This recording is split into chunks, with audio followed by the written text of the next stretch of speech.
Good evening, everybody, and welcome to Carving It Up Live right here on Facebook Live, YouTube, and Twitter. As always, I'm Bryson Carver. Great show we got for y'all tonight. We have one team in the NBA Finals. A couple nights from now, we may have two, the two in the championship round. Obviously, Atlanta, Milwaukee, both teams beat up, play tonight, Game 5. I'll get into that later on in the show. But Chris Paul is finally in the NBA Finals, and as you can tell from the title of this show, this is the Chris Paul Appreciation Show. That's where we're going to start it.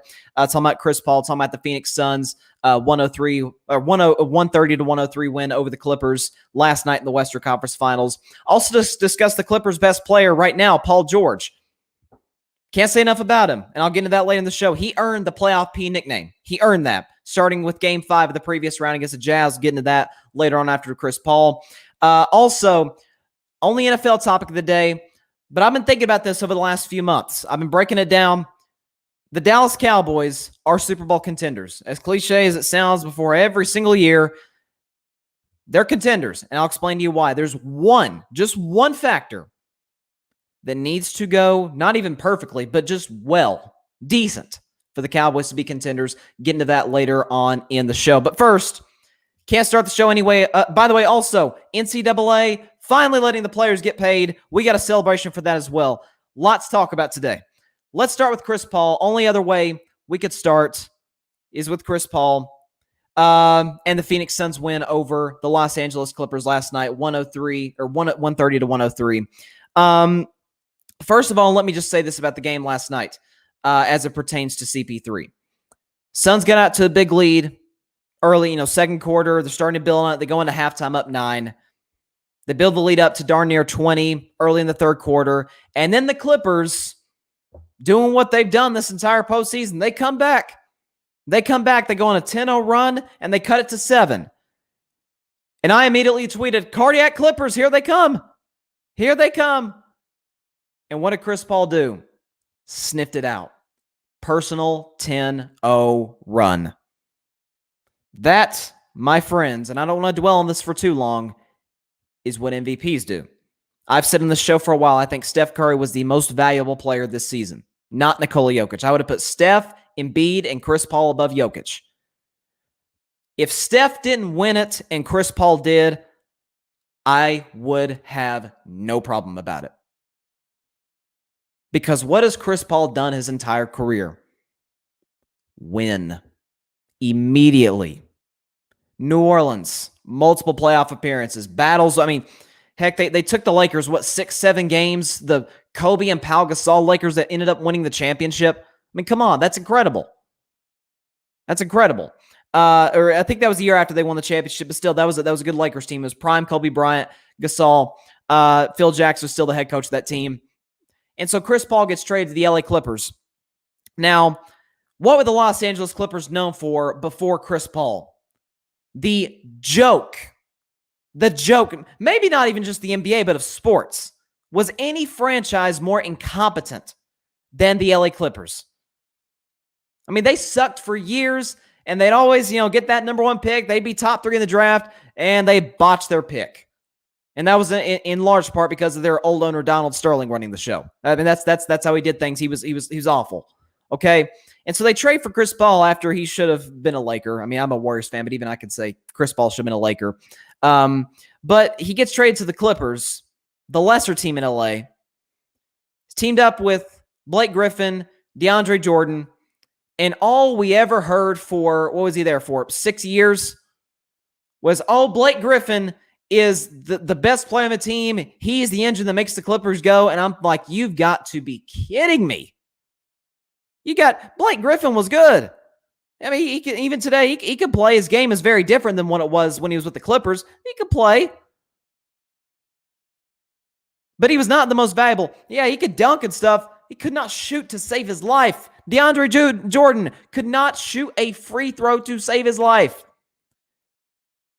I saw this stat earlier today. The Los Angeles Clippers, before Chris Paul, never had a 50-win season ever. In 40 years of their franchise before they got Chris Paul, they never had a 50-win season. They had 5 straight with Chris Paul. That's value. That, my friends, is value. As I have a comment, I knew he was going to be on the show today. Barry Grant Jr., All Even Podcast. Chris Paul saved that dead franchise, and he buried them again last night. The celebration continues, my friend. The celebration, which my good buddy is referring to, I would highly recommend y'all go on his Instagram at All Even Podcast, I believe, and check out that live. I was on there. Ryan Flowers, Clutch Sports Talk, has been on the show before. Great buddy of mine. He was on the show on the live stream last night. I promise y'all want to go check it out. It's something. I'll put it that way. But he was excited. But yeah, that was poetic justice that Chris Paul, who made the Clippers relevant, who made them relevant. Heck, for some years they had people fooled that they were championship contenders. And listen, they had some good teams. They had some good rosters. They didn't fit, but they had some good players in their roster. They had a Paul Pierce out of his prime, but they still had Paul Pierce. Jamal Crawford, Austin Rivers, JJ Redick. Like, they had some good teams teamed up with Lob City. Chris Paul made them relevant. And last night, in his old building, he shut the door on their season. Just when it looked like every time the Clippers trying to make a run. Heck, he got his ankles broke again. He got his ankles broke again by Paul George. Just like he did in Game 5. And what did he do? Came right back on the other end and crossed over Pat Bev. And I'll get into Pat Bev in a second. Best believe it.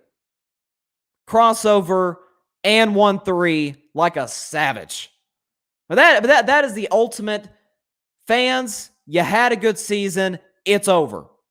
That is the ultimate savage NBA sequence right there by CP3. But continuing on what he's done, how he's contributed to winning.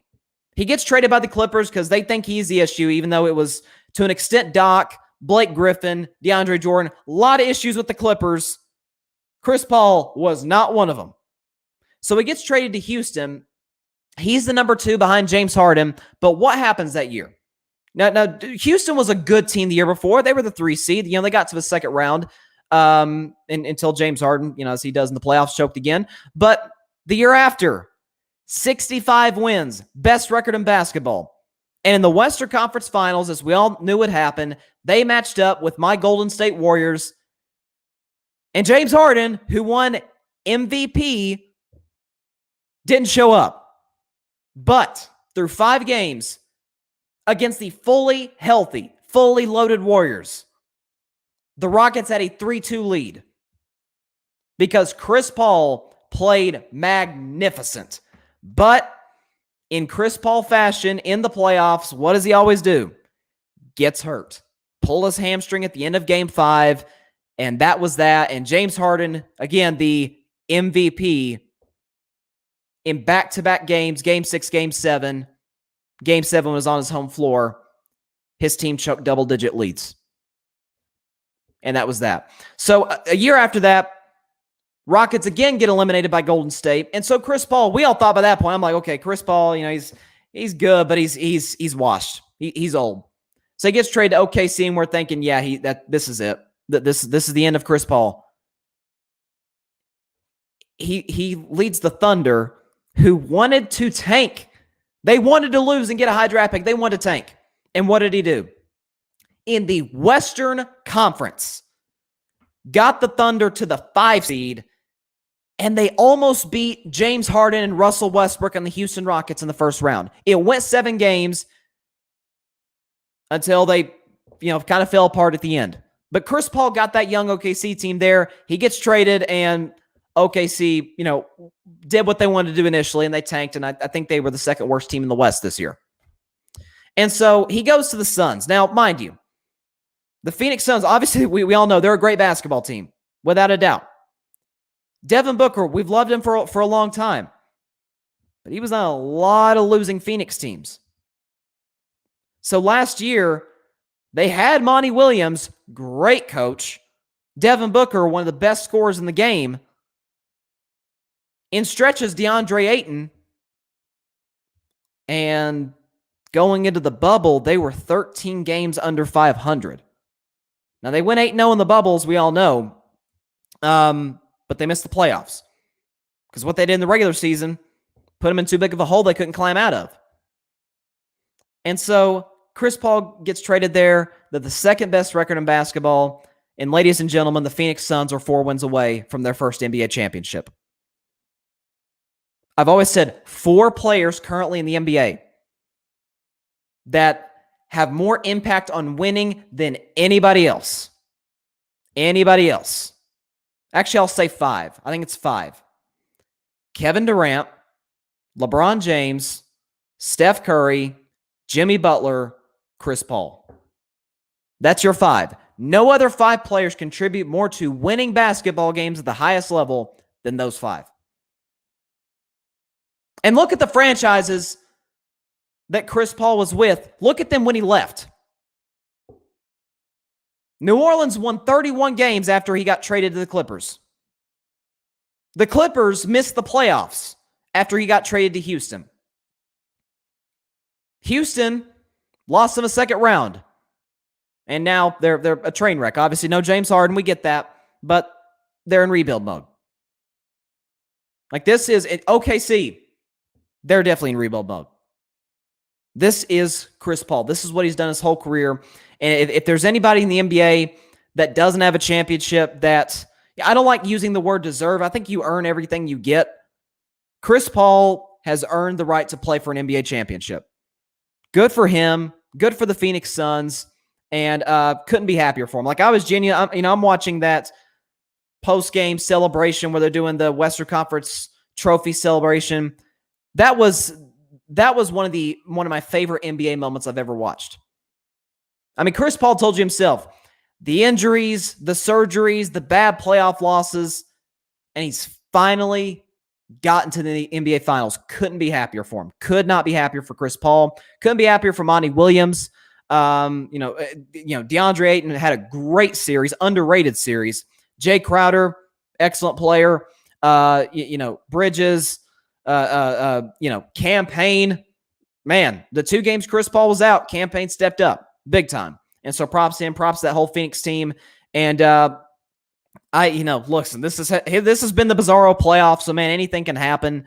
But I would not be shocked if they're the favorites to win the championship, regardless of who comes out between Milwaukee and Atlanta. As I have another comment from Barry. He says, I call he and LeBron the greatest organizational builders. Good for him. Suns are an amazing story. That they are. And that Chris Paul is. No doubt about it. And so it's just great to see him break through. Now, on the Clippers side, I'll be quick on this. Before I even get to Paul George, Patrick Beverley doing Patrick Beverley things. This is what he does. And I don't throw this term out a lot, he is a dirty player. There's no ifs, ands, or buts. Patrick Beverley has too many instances of this kind of garbage. He is a dirty player. Late in the game, Chris Paul is just cooking the Clippers. I mean, just cooking them.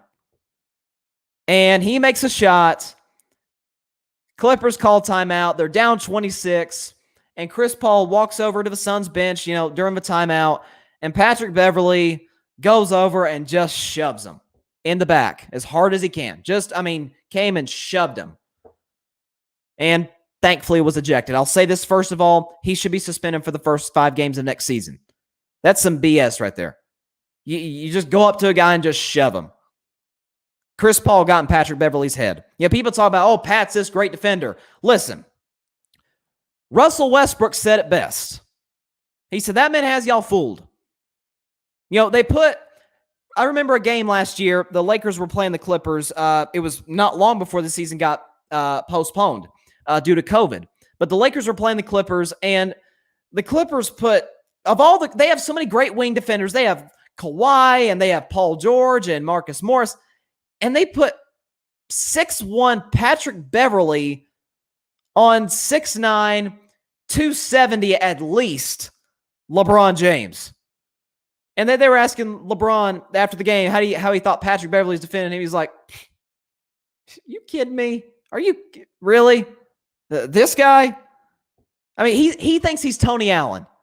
He really thinks in his head he's Tony Allen. I mean, come on. Tony Allen's one of the greatest defenders of all time. I don't care he doesn't have a Defensive Player of the Year trophy. He should. Okay? Kobe Bryant and Kevin Durant, two of the 4 greatest scorers in the history of the game, said Tony Allen was the toughest defender they've ever faced. That automatically makes him one of the best defensive players ever. No questions asked. Pat Bev is not him. Remember 2 years ago when Pat Bev was guarding KD? It was a first-round series. The Clippers were playing against Golden State. And, he was guarding KD, and KD struggled a little bit. And, after game 2, in which KD took like 8 shots, I think, just was not in the game mentally. After a practice the next day, they were asking him, KD, the reporters in Golden State were asking him about the whole game. And KD turned, he said, "I'm Kevin Durant. Y'all know who I am." And proceeded to just torch the Clippers and torch Patrick Beverley. I mean, why would you put a 6'1" guy on a 6'11" guy? So this is what he's done. We all remember he dove into Russell Westbrook's knee, ended the Thunder's championship hopes in 2013. He's had some dirty plays since with Russ. Going into dudes' knees, slapping them, hand checking, which is not in today's game. Pat Bev would have fit great in the 80s and 90s with this kind of crap. Just shoving a guy, going to the bench after he's just cooking you. That, my friends, I wish we could get the salt emojis up here, but that is the definition of salty. And I was glad to see Pat Bev get ejected, and I was happy to see that, and he should be suspended for the first 5 games. Now, to the guy who's actually good at basketball, Paul George. Paul George, before these playoffs, all season long, I was on that train, just like most of you. Pandemic P, way off P. I even heard one nickname, playoff PU. I mean, every nickname thrown at Paul George, everyone you could imagine, we bought into it. But if somebody proves me wrong in sports, who am I to sit here and say, who am I to sit here and cling to my little narrative? Because the last thing I want to be on this show, the last thing I want to do is just say things that just flat out aren't true. Like the LeBron is not clutch narrative. We've never bought into that in this show. We don't do that. That's just, it's not true. Look at the numbers. Paul George, up until this year, 2018 and 2019 with the Thunder, 2020 with the Clippers, it was some bad playoff performances. We all remember 2018 in a closeout against the Utah Jazz. He scored 5 more points than I did, and I was sitting on the couch watching the game. He was horrible. The next year, Damian Lillard hit a 37-foot series-ending buzzer beater and waved goodbye to the OKC Thunder and to Paul George, who he hit the shot over. And then the year following, PG's first year with the Clippers, we all remember the 3-1 choke against Denver. He scored 10 points in Game 7, hitting the side of the backboard on threes. It was bad. I mean, it was bad.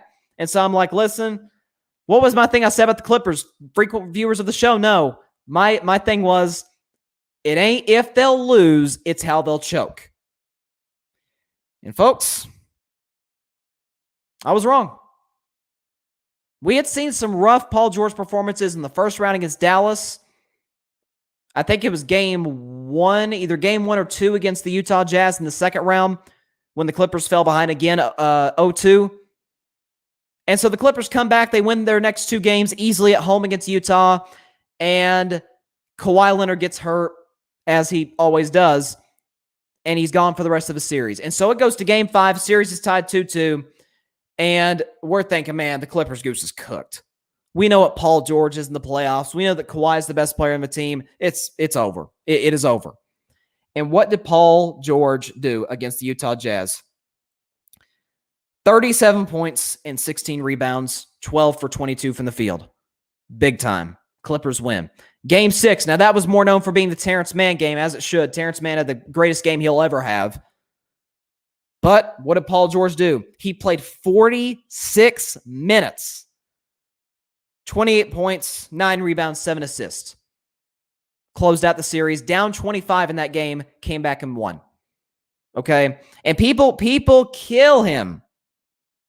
People just kill him for missing those 2 free throws at the end of game 2. And he deserves criticism for that. He's an 86% free throw shooter. Paul George, you got to knock those down. You got to knock those down. But just like LeBron in Game 6 against the Spurs in 2013, people are like, oh, LeBron missed the tying three and Ray Allen bailed him out. Ray Allen would have never even been in the position to bail LeBron James out if LeBron doesn't go off for 16 points in the fourth quarter. They were down, people forget, they were down double digits in that game, win or go home in the fourth quarter, and he scores 16 points. Put him on his back. And to Ray Allen's credit, hit the clutchest shot in NBA history. Take nothing away from him. But he wouldn't have been in that position without LeBron. Similar to Game 2. Paul George has got to hit those free throws. He does. No excuses. But he single-handedly got the Clippers back in that game in the last 3 minutes of the fourth quarter. He did. Good defense, knocking down shots, getting to the rim. That's what he did. And, still could have won the game if it weren't for, Amani Williams' perfectly drawn up inbound play to DeAndre Ayton, which won the game and put Phoenix up 2-0. In Game 3, what did Paul George do? Played 43 minutes, 27 points, 15 rebounds, 8 assists. Another big game when they absolutely needed it. If people say, oh, he played horrible in Game 4. Newsflash, everybody played horrible in Game 4. Phoenix sucked. Clippers sucked. Phoenix just sucked a little bit less. That was the story. It was 84-80. Nobody played well. That wasn't because of good defense. Okay? It was missed shots all over the place. There was a 5-6 minute stretch where the score was locked at 71-70 Phoenix, and nobody scored a point. It was horrible to watch. Game 5, season on the line, down 3-1. On the road in Phoenix. Everybody there is ready to celebrate a Western Conference Finals championship. And Paul George, 41 minutes, 41 points, 13 rebounds. 15 for 20 from the field, 75%. Last night, my criticism of Paul George, and he didn't have a great stat line, 21 points, 6 for 15 from the field. My criticism of him was he didn't take enough shots. Yeah, I want him to take more shots than 15. He's the best player on the team now. I want him to take more than 15 shots, but credit Phoenix's defense for some of that. But he just looked shot at the end of the game. He looked like he was out of energy at the end of the game. He leads the playoffs by a country mile in minutes. He ran out of gas. Simple as that. And so all I have to say about Paul George is he proved me wrong. He proved a lot of people wrong out there. He's got the Playoff P nickname from me. I'm calling him Playoff P from here on out. Now, if he shows up next year with the Clippers or, if he's elsewhere, who knows? This will be a nutty offseason. If he comes back next year and he's the old pandemic P, then, okay, we'll have to go back to that. But for the moment, he's Playoff P. In multiple playoff performances, no Kawhi Leonard when the Clippers absolutely needed it. He delivered. Let me give you this final stat about Paul George that shows you how well he played in the playoffs. Okay? Let's see. Okay, yeah. He played 19 playoff games. In 2021, Paul George played 19 playoff games. He is one of 4 players in NBA playoff history to score 20 points or more in 19 straight playoff games. You know who the other 3 guys are? Kevin Durant, Kobe Bryant, and the GOAT, Michael Jordan. That is some pretty good company to be in. When they needed him the most, he showed up. The Clippers should have never been in this position to begin with after Kawhi went down. They should have lost the last 2 games to Utah, and that was that. Like, if you would have told me Kawhi Leonard's going to get hurt, be done for the playoffs in Game 4 of the second round against the Jazz, and the Clippers are going to lose in Game 6 of the Western Conference Finals, I wouldn't have believed you. I would not have believed you. So props to PG-13, Playoff P better said. Props to the Clippers. Here's the dilemma, though, for the Clippers that I think they're facing. Is it fair to say that, and there's plenty of teams like this, plenty of very good basketball teams. The Clippers are a borderline great team. They got to the Western Conference Finals. You got to be pretty good to do that. There's a lot of teams out there that have this problem, and I think the Clippers are one of them. They don't have a 1. For all the praise Paul George gets, and he deserves it, he's not a 1. on a championship team at least. And I don't know, after watching this, is Kawhi a 1 in today's game? Think about it. He was with the Spurs, won the Finals MVP in 2014. He was excellent. Played great defense. Well, I wouldn't say great defense. LeBron still averaged like 28 points or something. He was, he didn't do too much. There's only so much you can do against LeBron James. But what did he have? The Spurs already had a championship culture. Greg Popovich, top 5 coach ever. Tim Duncan, greatest power forward ever. Manu Ginobili, the greatest 6th man of all time. Tony Parker, all-time great point guard. He had the championship foundation there. So he gets traded to Toronto in 2018. Of course, we all know they go on to win the championship. Toronto had already won.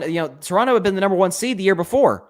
And so you're basically just swapping Kawhi for DeMar DeRozan. DeMar's a very good player. He's a borderline all-star. He's kind of in that Tobias Harris category of players, like very good players. But, he's not Kawhi.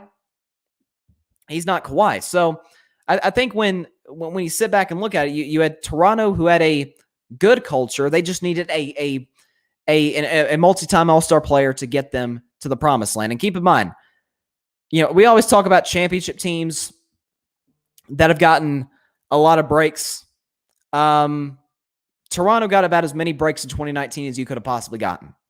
Okay, the second round against Philadelphia, Kawhi takes that game-winning shot that bounced 4 times and went in.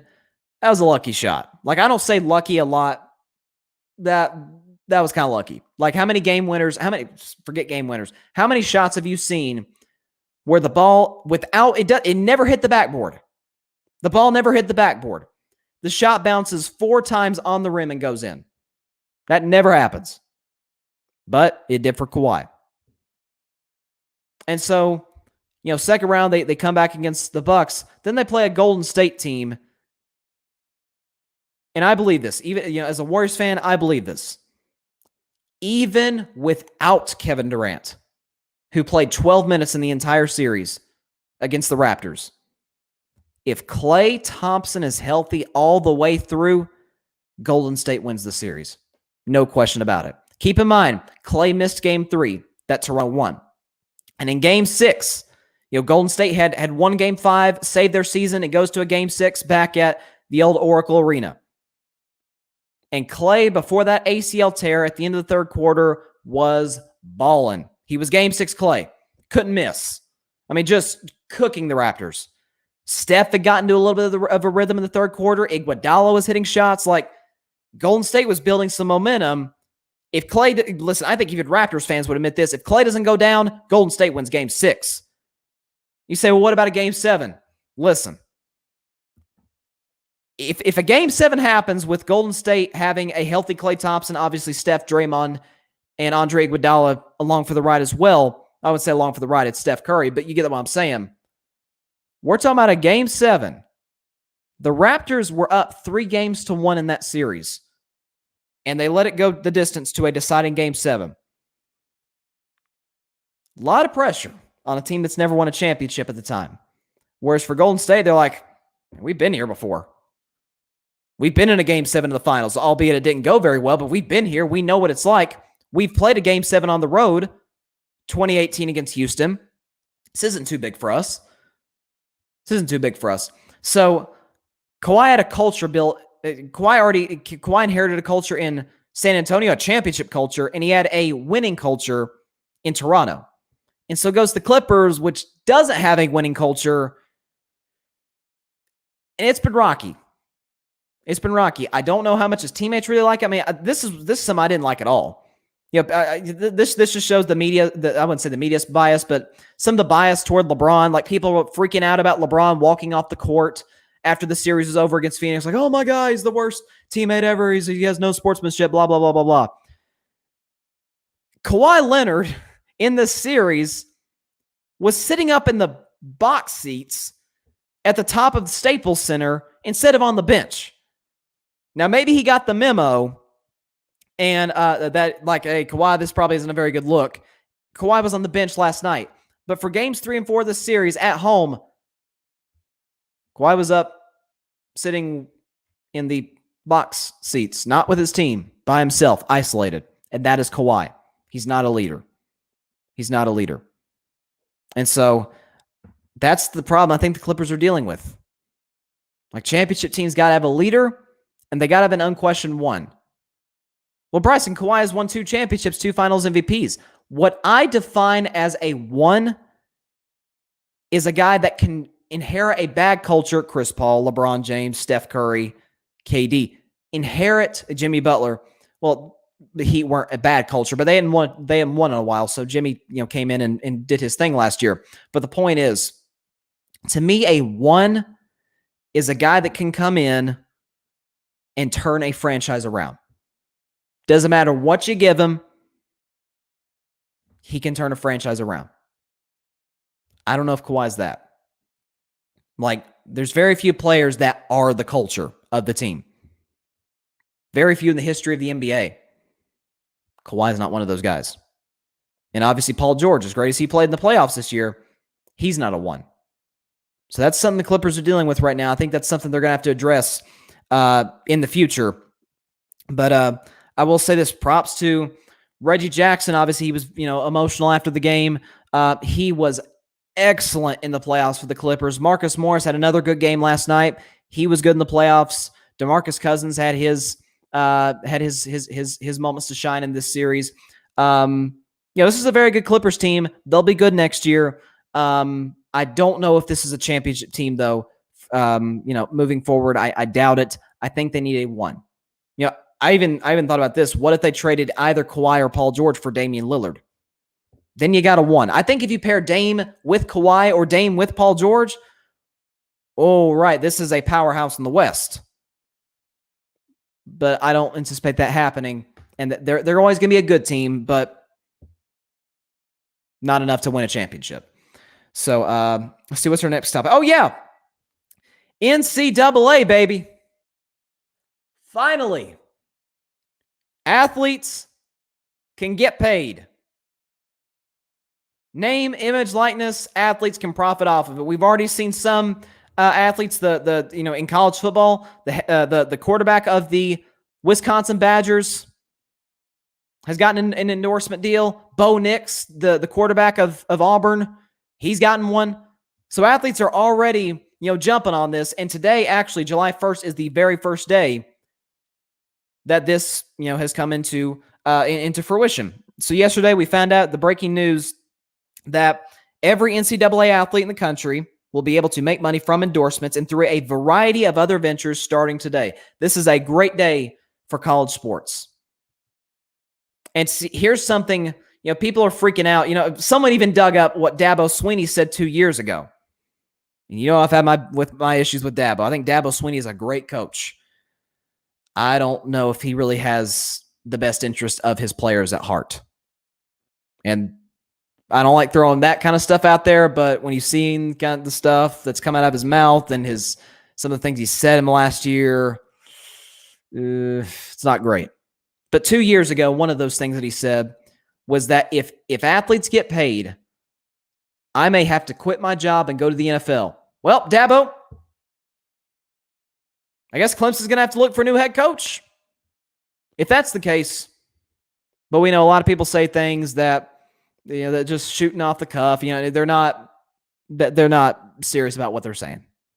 Dabo's not serious about what he's saying. He's going to stay at Clemson. He's making a lot of money there.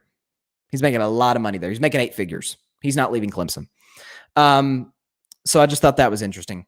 But something I thought about for anybody out there that might be against athletes getting paid, college athletes getting paid, I propose to you this.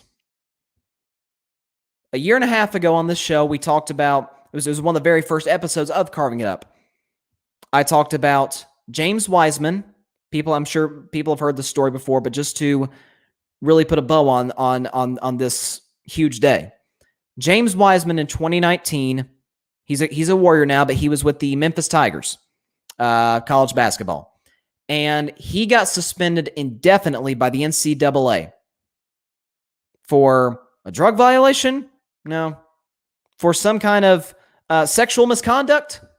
No, nothing like that.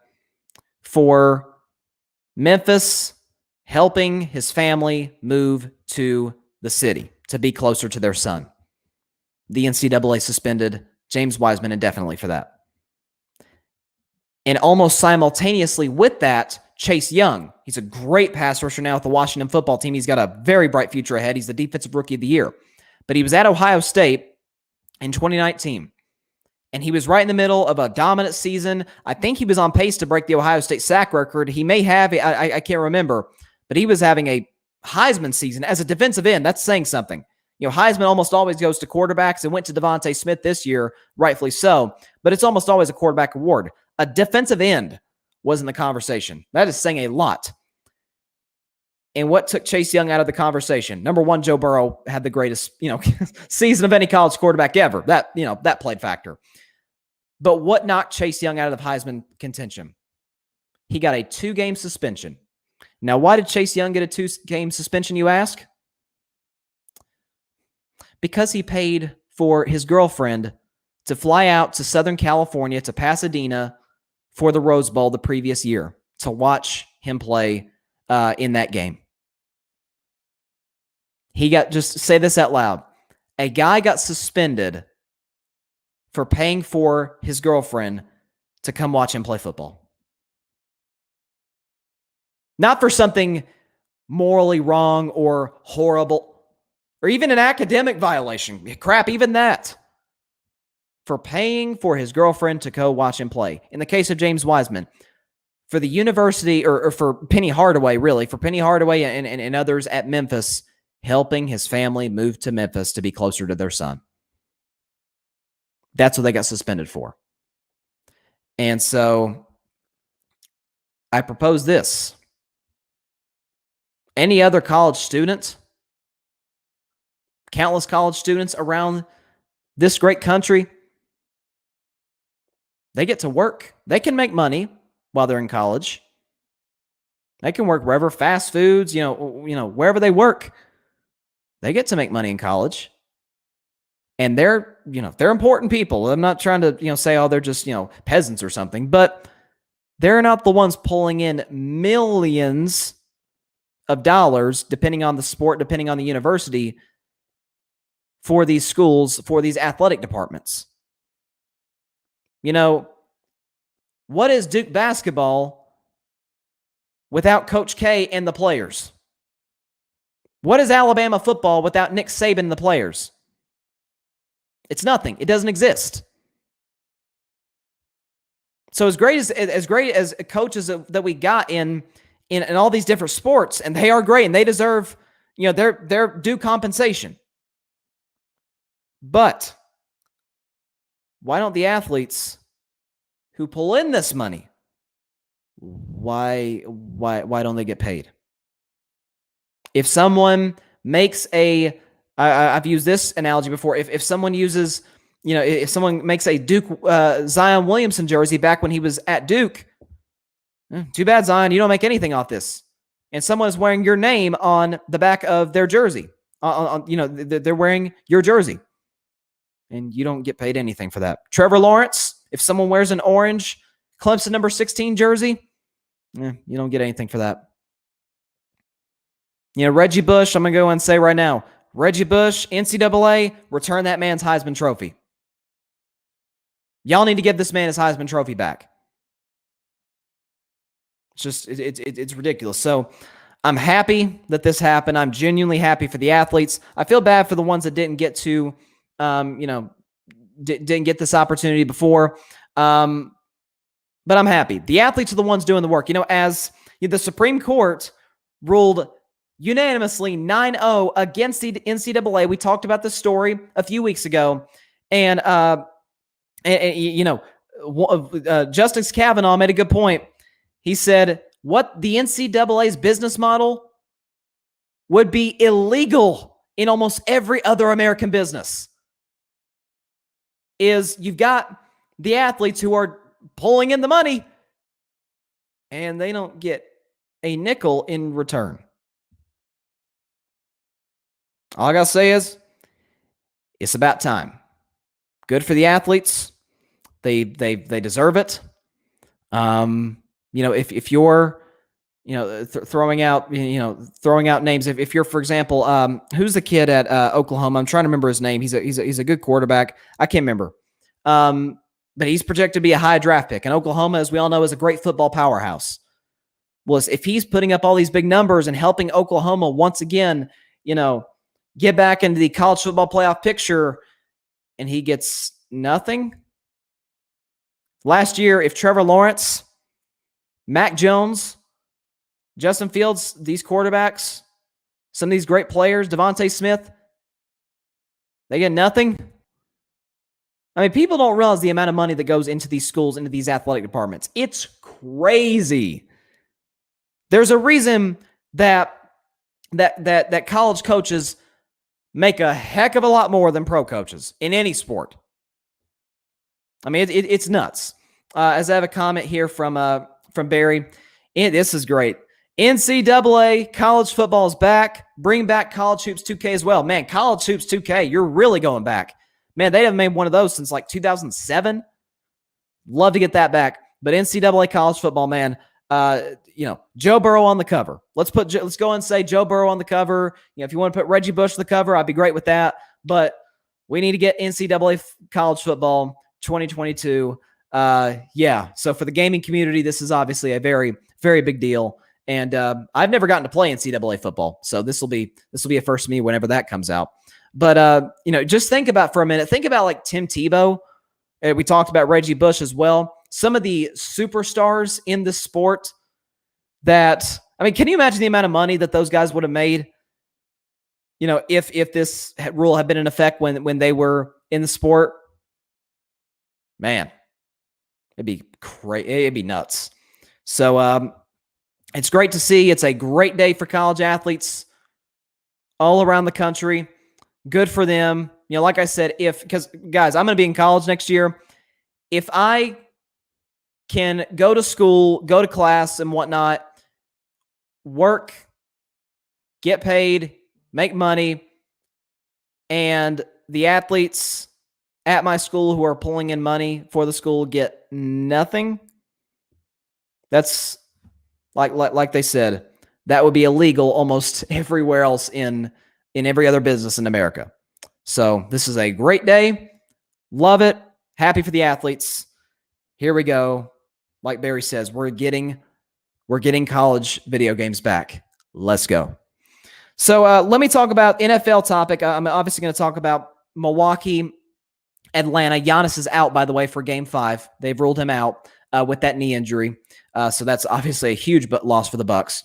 And Trae Young, to my knowledge, is questionable. Nope, we got a report right now. This is breaking news. Before I get into my Cowboys topic, Trae Young is out for Game 5. He will not play. So Atlanta will be without its best player, and Milwaukee will be without its best player. And there's a possibility that Clint Capella, the Hawks' big, will be out. He got his eye poked in the fourth quarter of Game 4. So this is going to be we may get a great game. I really hope we do, but this is going to be a tough game to watch. Like, no superstars, just, good players, guys. This is going to be there's going to be some. There's going to be some. Phoenix should be feeling pretty good about themselves and about who they play in the finals, because Milwaukee and Atlanta are just falling apart. Milwaukee, up until this point, has been the healthiest team, but that's obviously not been the case recently. Their best player went down the third quarter. So I'll get into that later on in the hour. But talking about the Dallas Cowboys real quick. I haven't talked Dallas in quite a bit. But Dak Prescott the other day was talking about how this is going to be a special year for us. He's been interviewed by somebody in Dallas, and he said this is going to be a special year for us. Now, y'all know how I feel about Dak. I'm wearing the man's, sorry for the podcast audience, I'm wearing the man's hat, Faith Fight Finish brand. And I've been a proponent of this show for years. Dak needs to get that money. He won the negotiations against Jerry Jones. Jerry caved, as he always does. Dak won the bargain. They got everything he wanted. Got 4 years, $160 million. I think he got 126 guaranteed, 60-something million dollar signing bonus. He's going to make $75 million this year. which is by far the most ever that any player's made in their first year of their contract. So he got paid. He's got his money. And so, obviously I was just thrilled on the show when Dak finally got his money because of what he's done in the league to this point. He said this could be a special year for the Cowboys. Now, obviously, I know every year everybody gets annoyed with the same storyline. Are the Dallas Cowboys Super Bowl contenders? This year, yes. They are absolutely contenders. 2019, defense won all that. Last year, defense won all that. Coaching wasn't all that. Running back wasn't all that. That was in a bad division too. So they weren't contenders last year. This year, and I've said this since March, Dallas is going to the NFC Championship this year. Not going, they're winning the Super Bowl, but look, if you make it to the conference championship, you're in the picture. You're in the picture. Only one thing, doesn't even have to go perfectly, because we all know there's perfect it just doesn't exist in the NFL. You got to battle a lot of adversity. But if one thing goes well, not even great, but well, Dallas will absolutely be in the championship picture, and that is, of course, their defense. The 4 games, obviously Dak was not able, he got hurt in his 5th game of the season. He wasn't able to finish it. But the 4 games in which Dak Prescott was the quarterback of the Dallas Cowboys last season, they were the best offense in football. As a matter of fact, they only scored 17 points in their first game against the Rams, which ended up being a great defense, of course. But their next 3 games, they dropped 40 on Atlanta, 31 on Seattle, and 38 on Cleveland. Now, most of the time that would win you, that should win you those games, but obviously we all know they got lucky in the Atlanta onside kick. That's the only one they won in that stretch. But we all know this Dallas offense, you got Dak back, one of the best, obviously, Pro Football Focus said exactly what I've said on the show for about 9 months, is that Dak's the 6th best quarterback in football behind Mahomes, Brady, Rodgers, Wilson, Josh Allen. He's dealt with the same crap Deshaun Watson has in Houston, maybe not as far as ownership, but they've had the same struggles. Dak's put up better numbers and won more. So Dak's the 6th best quarterback. He'll be back. You got the offensive line coming back healthy. Now, Ty Smith is the big question mark. Zach Martin, the reason Zach Martin got hurt, I think, is because a lot of wear and tear. He was, coming all over the offensive line. Obviously, he started at right guard, his natural position. Then he went to center. Then he went to right tackle, and that's where he got hurt. A lot of wear and tear on Zach Martin's body because that was a makeshift offensive line all season long. You get Lyle Collins back. Lyle Collins didn't play a snap last year. He's one of the best right tackles in the NFL. He's definitely paid like it too. So you get 3 Pro Bowl offensive linemen back. Okay. You've got a top 3 receiving core in the NFL up there with the 2 Super Bowl teams, Tampa Bay and Kansas City. You got Amari Cooper, who at his best is the best route runner in football. You got Michael Gallup, who's almost always a guaranteed 1,000-yard season guy, one of the better deep threats in the NFC. And you got CeeDee Lamb, who, although he was the 2nd best rookie last season, rookie receiver last year to Justin Jefferson, who had a monster year. I think he had like 1,400 yards or something. CeeDee Lamb can ball. Give him a full season with Dak. I actually saw a stat the other day about CeeDee Lamb and Dak Prescott. If I can pull it up here, it was kind of mind-boggling. Let's see if we got it. Nope, I don't see it here. CeeDee Lamb, Dak Prescott. Nope, it's not there. But it was something to the effect of when CeeDee Lamb is targeted by Dak Prescott 20 yards down the field, Dak has a perfect passer rating, 158.3. That's a connection right there. So give them more than 4 games. Give them 4 times that, essentially a whole season. That's a dangerous duo. Loved the CeeDee Lamb pick in 2020 out of Oklahoma. Loved the pick at the time. Still love it now. I think he's going to be a superstar receiver, and by season's end, he may be the number 1 over Amari Cooper. And so you got that. You get Blake Jarwin back. Okay? Very good tight end. One of the more athletic players at his position in the league. You get Zeke back. Now, Zeke has been a big problem last 2 years in Dallas since he got that big contract. I think he's now the second highest paid running back in the league to Christian McCaffrey. But Zeke, Cowboys coaches are saying he's in the best shape of his career, and that includes his rookie year when he was in pretty darn good shape coming into training camp. After that, he's just come in, a little overweight and has had to play himself into shape. This year, not the case. Zeke looks great. He looks explosive. I expect a big year from Zeke. It's the defense that is the main story. Dallas's offense is going to be probably the best in the NFL again. The defense doesn't even have to be top 10, I don't think. If it's just in the upper half of the NFL, if it's the 14th or 15th best defense in the NFL, Dallas will be Super Bowl contenders. Because last year, they were so bad, they could not stop the run. So many quarterbacks threw parties against this Cowboys defense. Offensive lines around the NFL were just pushing those guys around. The Ravens pushed them around. The Browns pushed them around. The Cardinals did. Time and time again. Stopping the run was probably the biggest problem of the Dallas Cowboys all season long. It's the biggest problem. Dallas's offense will be great. If the defense is average, they're a Super Bowl contender. Because, listen, I love the Micah Parsons pick. I was on a live stream during the draft with my buddy Ryan Flowers, Clutch Sports Talk. Shout out to him. I was on a draft show. We were reacting to each draft pick as it happened and I guess giving our own analysis. And I love the Micah Parsons pick. I was heartbroken Patrick Surtain went to Denver. That he was like my number one guy. But I'm like, okay, if Pat Surtain's off the board, I want Micah Parsons, and that's exactly what they got, is Micah Parsons. They got the Jabril Cox kid out of LSU, who I love. So their linebacking core is going to be good. I think they should trade Leighton Vander Esch, to be honest with you. He's at the end of his rookie deal. Go ahead and move him. Get something for him. Get some draft picks. You've got a good linebacking core. Jalen Smith, Micah Parsons, and Jabril Cox. Okay. Dan Quinn's there.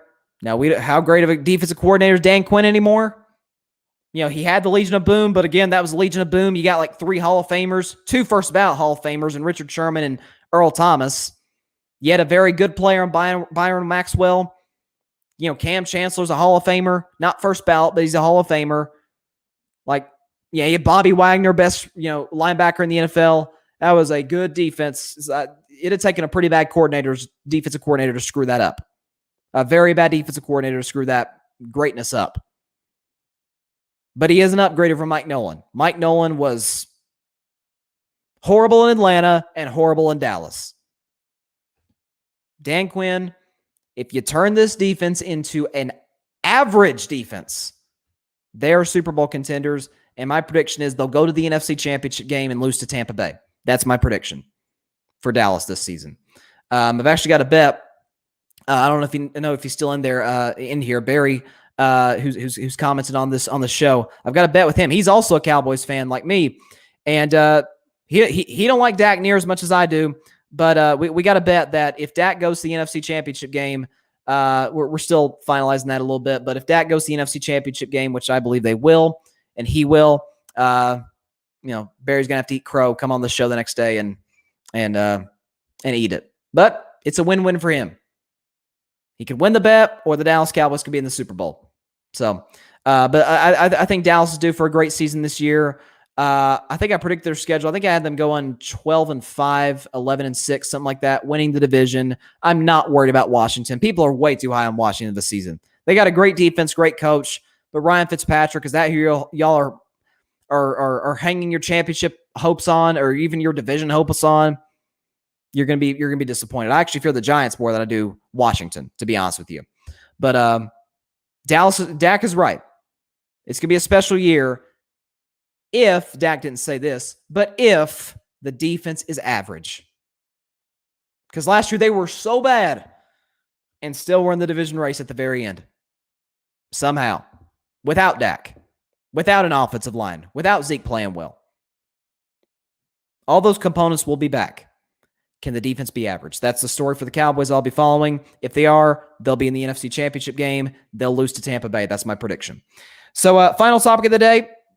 We got Game 5, pivotal Game 5 of the Eastern Conference Finals between the beat-up Milwaukee Bucks and the beat-up Atlanta Hawks.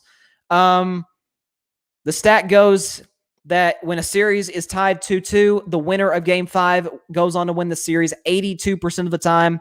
So both teams should treat this game like a Game 7, and I'm sure they will. I'm going to take Atlanta to win this game on the road because I think Milwaukee had the life sucked out of them in Game 4. And this is what I criticized profusely. The Milwaukee Bucks. I was on IG Live as soon as the game was over talking about this, is that Milwaukee, they want to be a great team, but what do great teams do when the when the other team's best player is out or a very important player for the other side is out? Milwaukee had a 2-1 lead. They should have stomped them out in the first 12 minutes. If Milwaukee goes into the second quarter up 12, they win the game because Atlanta at that point, they're having to fight and scratch and claw their way back. And it's, it's in there psychologically like, man, we don't have Trey. We don't have our finisher. This is just too much. And Milwaukee could ride the momentum. They're front runners. They'll ride the momentum to a win. And tonight they would have had an opportunity to close the series out. But what happened? In the words of Giannis, they played with their food, so to speak, and Giannis went down in the third quarter. And he's out for Game 5 tonight. I think what tonight will come down to, because when there's no superstars in this game, and there's not, Trey's out and Giannis is out, it is going to come down to coaching. Plain and simple. And because it's going to come down to coaching, it will be the Atlanta Hawks. Because Mike Budenholzer does not make adjustments. He does not make adjustments. Didn't do it in Atlanta when he was the Hawks head coach there. Hasn't done it in Milwaukee. I talked about the thing I ripped him for the most is the fact that in the last series against Brooklyn when KD was just, abusing them, couldn't miss a shot. He would, with Kyrie out and James Harden doing James Harden things in the playoffs, not good. They would not double Kevin Durant. And if it weren't for 2 inches, it would have cost them their season. And then in this series, Trae Young, make somebody else beat you. Make Kevin Huerter beat you. Clint Capella, John Collins. Well, tonight, they may beat you. And I think they will beat you. Because Nate McMillan, people forget Lloyd Pierce got fired, the old head coach there. Nate McMillan, the interim head coach, which, he's still got that tag that the Hawks need to do everything in their power to make sure that they keep this guy, as the full-time head coach. But when Nate McMillan took over, the Hawks went 27-11 down the stretch of the season and got to the 5 seed in the East. Okay, so he's a great coach, and he's made the adjustments against the 76ers, which Doc Rivers did not. And then in the Eastern Conference Finals, he's made the adjustments. Mike Budenholzer has not. And that loss the other night was, I said on this show that the most inexcusable loss of the playoffs was the Sixers losing to Atlanta in Game 5 of the previous series when they had a 26-point lead at home. And I said that was it was a complete choke job and the most inexcusable loss of the playoffs. Well, the other night was second. No Trae Young, and the Bucks get clobbered. I don't want to hear that Giannis got hurt in the third quarter. They were down 10 when he got hurt. And the Hawks wound up winning by 22. Inexcusable. And I think Atlanta's got the momentum. They're winning Game 5 tonight. And then I am not predicting Game 6 right now. I guess I have to predict Game 6 tomorrow, depending on what happens tonight and depending on the health of the two best players in the series. So Milwaukee's got the better team. They've got the better team. They're at home. But when there's no superstars for either team, it almost always comes down to coaching. And if it does, Atlanta's going to win this game. And they'll take a 3-2 lead in the series. And the Atlanta Hawks in the Bizarro playoffs will be 1 win away from the NBA Finals. If you'd have told me the Hawks would have been in this position before the season started, I would have laughed at you. Then again, that's the case with a lot of situations in these in these playoffs. So it's going to be interesting tonight. Wouldn't say great, but it'll be interesting. I'm going to watch. Only reason I'm watching, to be completely honest with y'all, is because I've got a show to do and I got to talk about this. I am happy for Phoenix. I'm so happy for Chris Paul. He deserves it. He's earned it after so many heartbreaks that he's had in his playoff career, whether it's losses, injuries, surgeries, as he said himself. Good for him. Good for Phoenix. Phoenix is good for the NBA for sure. I think they're going to be here to stay if Chris Paul is there to stay, which I believe he will be. I think he loves it there. I know they love him. And so that'll be interesting to see. But this Eastern Conference Finals is something. There's no question about it. So we'll see how it plays out. I'm going to take Atlanta. I'll give a score. I'll go 112 to 106. 112-106. Let me see the line for this game. Vegas has got Milwaukee -4. Milwaukee -4 at home.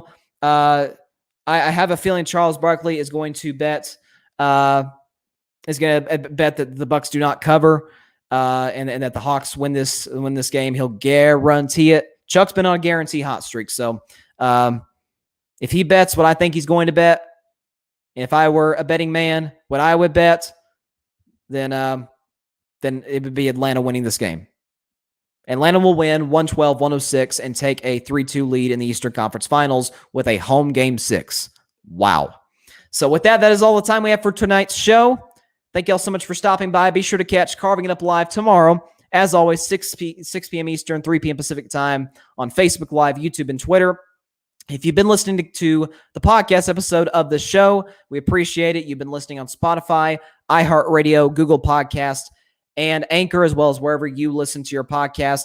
Episodes are available 1 hour after each show. So if you missed anything, if you missed any topics, be sure to catch that. As well, subscribe to our YouTube channel. Follow me on Instagram, as you see down there, at Carving Up Podcast, at Twitter, at Carving Up Pod. So be sure to catch the show tomorrow night. Get to react to tonight's game and many more news around the NBA and in the NFL. Have a great evening. God bless you all. Peace out.